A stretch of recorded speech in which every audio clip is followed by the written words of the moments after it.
So I know many of you are already paying attention, and I'm speaking to the choir, but I'm going to give you my observations on Kamala Harris very quickly. Kamala Harris is somebody who has cheated her whole way through where she's got now. I mean, she was a prostitute to Willie Brown and to the establishment. She doesn't have a sense of her own self, and that's because I think she lacks self-esteem. You can see that in the way she speaks. She's somebody who has piggybacked off of either being a diversity hire candidate in politics or cozying up the establishment in some form or another to get where she's got to. I don't think she's ever had any, in fact, I know she has not had any success in the private sector. She has not served the country at all. She has only served herself for her own reasons. Maybe she lacks self-esteem and she's trying to compensate for that by reaching high political office, or, I mean, that's just some speculation. But anyway, she would be a disaster as president.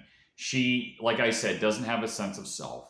She lacks self-esteem. She'd be pulled and jerked around by special interests, a lot like Biden is, but I think she'd be even worse. The military-industrial complex will get their wars. The big oil companies will shut down the fracking in the Midwest. Environmental groups will get whatever regulation that hurts small businesses. The ultra wealthy will get their tax breaks, and everybody else will have their taxes go higher. She really does not care about the average American person because that's not who she is. She has cozied up to the establishment her entire life, and that's all she knows how to do. She's very easily manipulated by the elite because, like I said, she doesn't have the self-esteem. They're the ones that are giving her any bit of praise. They can give her praise, they could take it away from her. She'd be very easy to manipulate. In other words, she's a weak person. Now, a little quirk I'm going to talk about the Democratic Party is that the Democrats are a very loose coalition. It's a big but loose coalition of very different ideologies. Unions, communists, and environmentalists have very different ideological goals, but these are all part of the Democratic Party. And what the Democrats like to do is they like to put somebody who would run on basically a cult of personality. So you don't really concentrate on the specific policy differences, like Barack Obama, for example. Well, Kamala Harris is not all charismatic. I think what the Democratic handlers were hoping is that she would appeal to the far left and act like a moderate at the same time.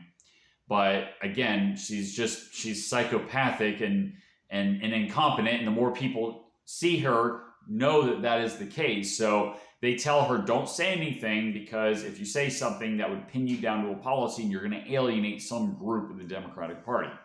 So hence, she doesn't go on Joe Rogan because she can't. She doesn't have, or very seldom has, any candor in her interviews. She's given softball questions because that's the only way she can operate. I think the best thing that can happen to her for her own sake is that she loses and she goes back home in California and she slips into obscurity and people forget about her. Unfortunately for her, that is the best case scenario. Anything more that she does, she'll be a stain on history, and she's going to live to regret everything that she has done. Of course, like I said, she's psychopathic, and I suppose she has to be in order to live with herself. But like I said, she doesn't have, she doesn't have a self-esteem. She doesn't respect or even like herself. So that is who she is. That's how much of a disaster she is. And like I said, best case scenario for her is that she slips into obscurity. The worst thing that can happen is she is put into more power, which herself and everybody in the country will suffer as a result.